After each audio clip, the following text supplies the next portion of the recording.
Craig, hello and welcome. And welcome to everybody to the science of ASMR. What do we actually know? This month, we're honoured to welcome Dr. Craig Richard to our March conversations. Dr. Craig Richard is a scientist, an educator, and a leading researcher in the field of autonomous sensory meridian response, ASMR. He's the founder of ASMR University, which is an educational platform dedicated to exploring the neuroscience and psychological mechanisms behind ASMR. And he's also the author of Brain Tingles, which you can find on the ASMR University website or on the HushAway website. And it's one of the first books to examine ASMR through a scientific lens.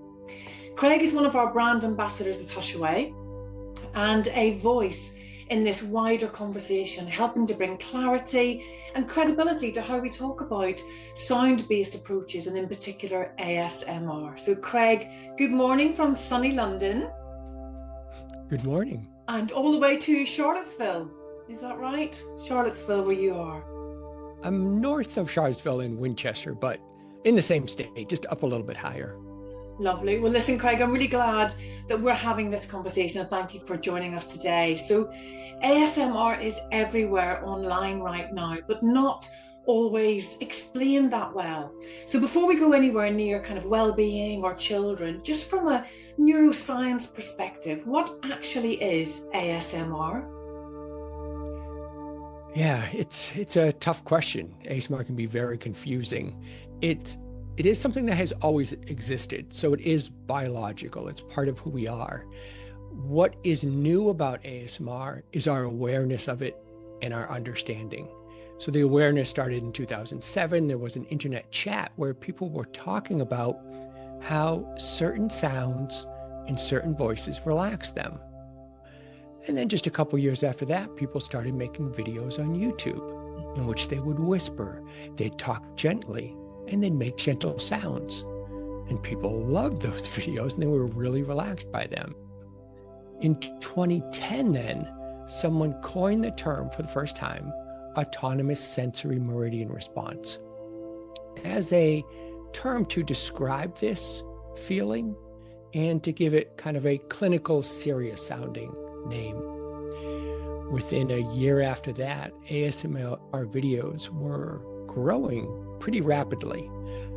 And this is the reason why a lot of people have heard about ASMR, is because of the success of them on YouTube. And then a couple years after that, around 2013 is when I first learned about ASMR. And I believed in it right away because when someone described it to me, I realized I experienced that. Whether it's Bob Ross's voice or gentle sounds, they just give me this deep relaxation. And the other thing that cemented it for me was I went and I read all those comments that people were posting on those ASMR YouTube videos. And I was amazed at people having this similar reaction as I was.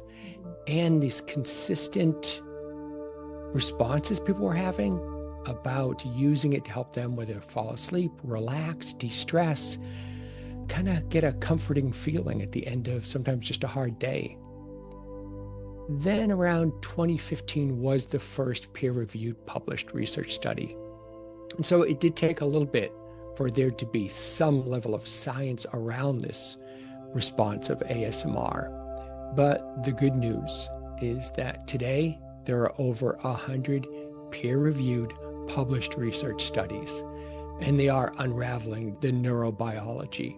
And one of those studies was published by myself and others, and it was a brain scan study. And we looked to see what regions of the brain were being activated when people were experiencing ASMR. And it turns out it was very much the same regions of the brain that are activated when you're with someone who cares for you. So if you've seen these ASMR videos, the people in those videos are speaking softly and gently like they know you and they care about you. Well, it turns out from our brain scan study that our brains really don't notice the difference. And so it seems like we're hardwired for gentle voices, gentle sounds to deeply relax us. It is fascinating, especially when you talk about what happens in the body. So let's just explore that a bit further. So a lot of what we talk about, certainly at HushAway, is all about regulation. So it's not entertainment as such, it's not performance, it's all about nervous system settling. So when someone experiences ASMR, what is really happening physiologically in your body? You can start with what's best understood about ASMR and what people are feeling. And there's been plenty of published studies, and they all really say the same thing, is that when people feel ASMR, they feel calm, they feel soothed, relaxed, some even feel sleepy. And so for that to happen, there must be some activity going on in the brain. The brain is having a response to it. And sure enough, other published studies have shown that when people are experiencing ASMR, they do have certain brain waves that are associated with relaxation. And whether it's our brain scan study or other brain scan studies, several of these have been done by different scientists around the world. They all do show that there are specific regions of the brain which become activated during ASMR. So we kind of know a lot of those regions of the brain, but what no one's figured out yet is what are the neurotransmitters that are being released. But there are some likely candidates. And a huge one is the neurohormone oxytocin, which many people know as the love hormone or the hug hormone.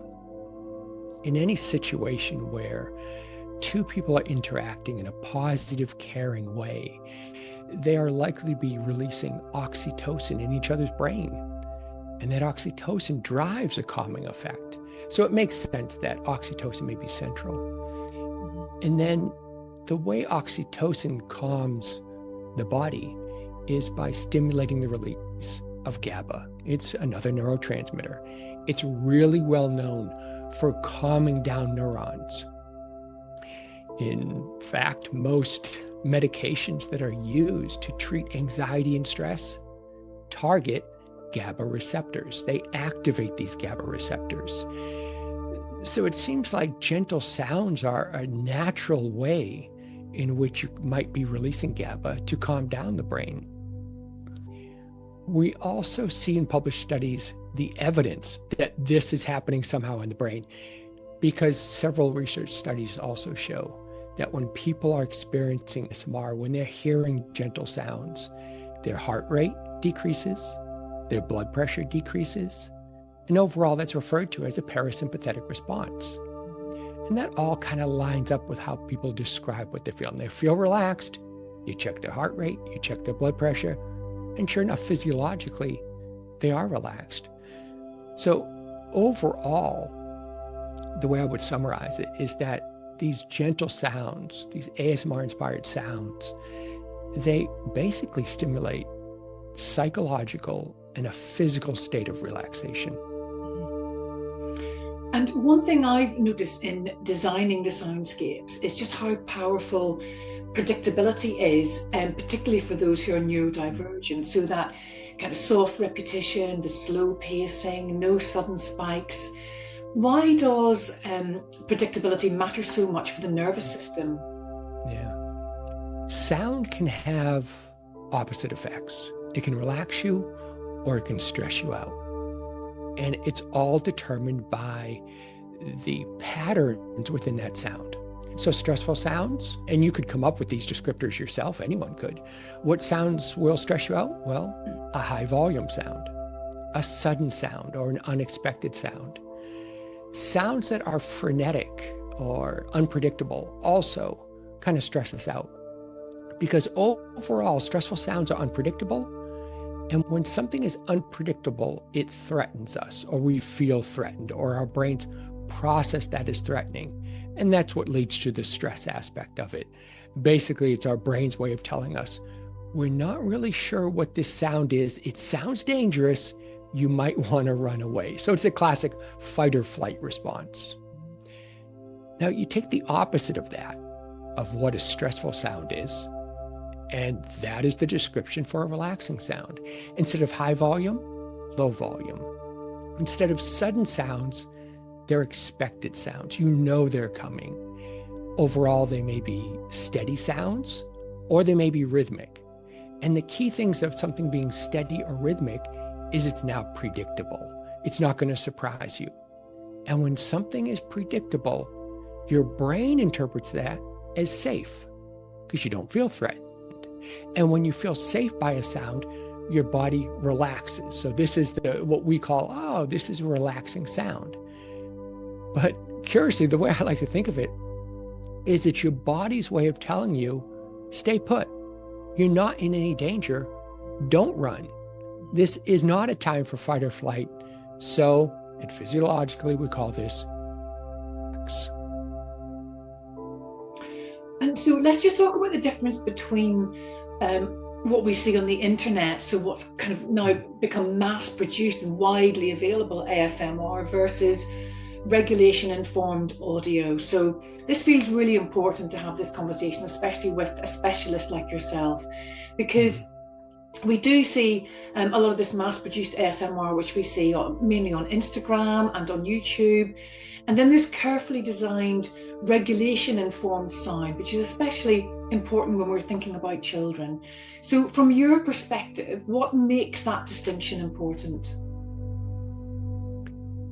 An analogy that I often think of when I think of public ASMR versus designed audio is an analogy of the difference between going to a public gym versus having a personal trainer.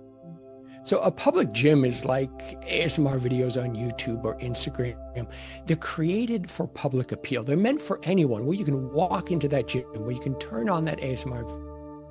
You decide what you want. If you're in a public gym, you decide what you're going to do for your workout. If you're on YouTube, you decide which ASMR video that you're going to watch. Overall, there's a good experience to it. And if you're using a public gym, you're going to get a fair workout. It may not be the best workout, but it's good enough. But that's quite different from a personal trainer. And now a personal trainer is like designed audio. It's going to be personalized. It's going to be specialized. It's going to probably be more science-based. If you're hiring a trainer, they may have a degree in something. They're using science to help guide your workout for you. Same with designed audio, is that now there's a lot of informed decision-making as to what is the content going in there, why am I putting it in there, and what kind of reaction are people going to have? It's going to also be safer. And this is true with a personal trainer. You go into a public gym and you're making your own decisions, and they may not be the safest, and you might end up hurting yourself in a public gym. A personal trainer is watching you closely, is going to make sure that you're doing things appropriately, but also safely. And also both are driven by experts. A personal trainer is an expert. Design audio is created by experts, people who really understand. So if you want to get the best workout, yeah, you have a personal trainer. If you want to have the best relaxation experience for you as an individual, then designed audio is the way to go. It's personalized, it's crafted, and so as a result, it's just going to be more effective. And at HushAway, you talk about ASMR informed. We use ASMR informed principles and very much ASMR inspired, very intentionally and very, very gently.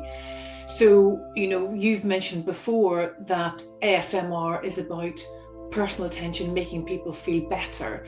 And we do that by placing our children in the center of the story. So the stories aren't about the superhero wins the day.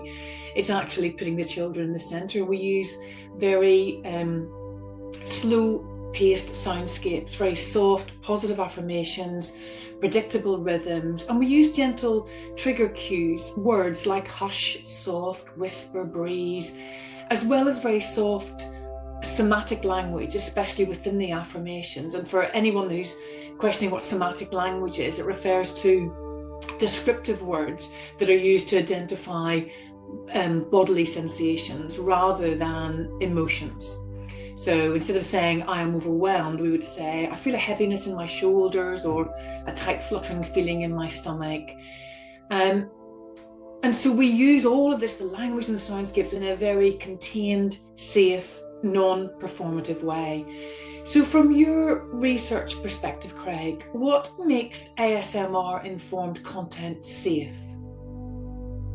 Yeah, you've done a really good job of describing what I would say is a smart and effective way to create informed audio. So to me, informed audio means that it's crafted with an understanding of science as well as the audience. And what you've described is that what you're creating is science-based. So it is going to be aware of the volume levels. It's going to maybe warn you, hey, this is about to start now and when it will end. So there's an expectation of when the sound is coming and when the sound is going to stop. It's going to be steady, it's going to be rhythmic, it's going to be predictable. So those are kind of the key aspects of science that determine relaxing sounds. You also are creating something that is age appropriate. And this is now thinking of the audience. This is going to be a younger audience. So it sounds like you're very conscious of the sounds that are going into it, the words that are going into it, and the content, which can be like, what is the storyline? And all those together are very important to make it age appropriate, to make it suitable for a younger audience.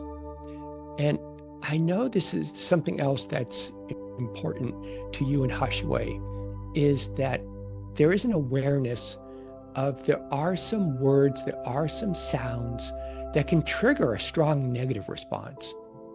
And so you're not just careful about what you put in, but you're careful about what you don't put in. So for some sounds, they can trigger such a negative response that is referred to as misophonia.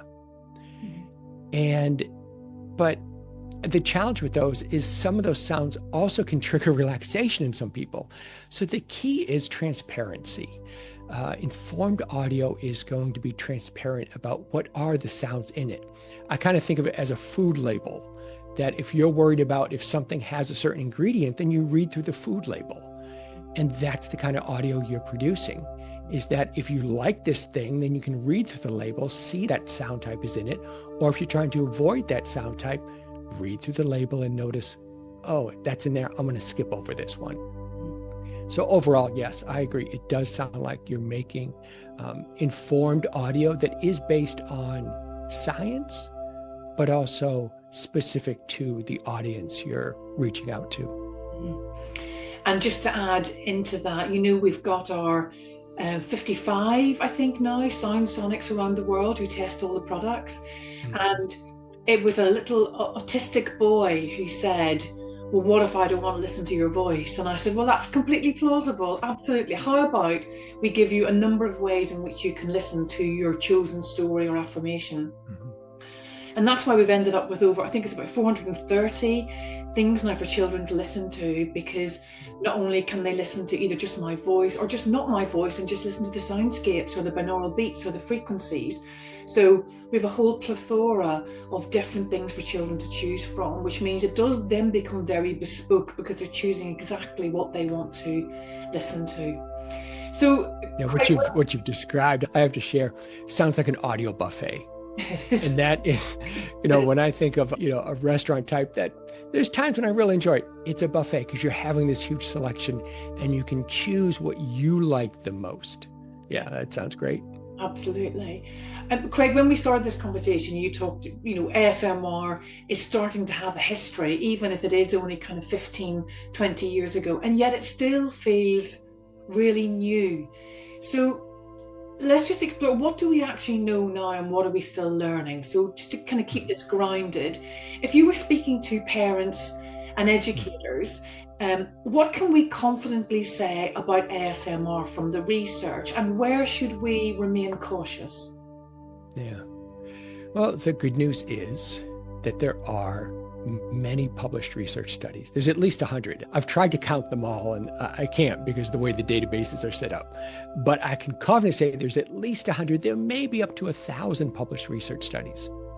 And what these universally show is that this experience of ASMR and these gentle sounds is positive and relaxing. That is very consistent with all these studies. The emotional response that people have to ASMR is they feel calm, they feel soothed, they helps them to decrease their stress, they feel relaxed, and some even feel a bit sleepy. The physical response is also consistent. So there's been, I think, 6 studies that have measured the heart rates in individuals as they listen to these gentle sounds, and their heart rates are lowered.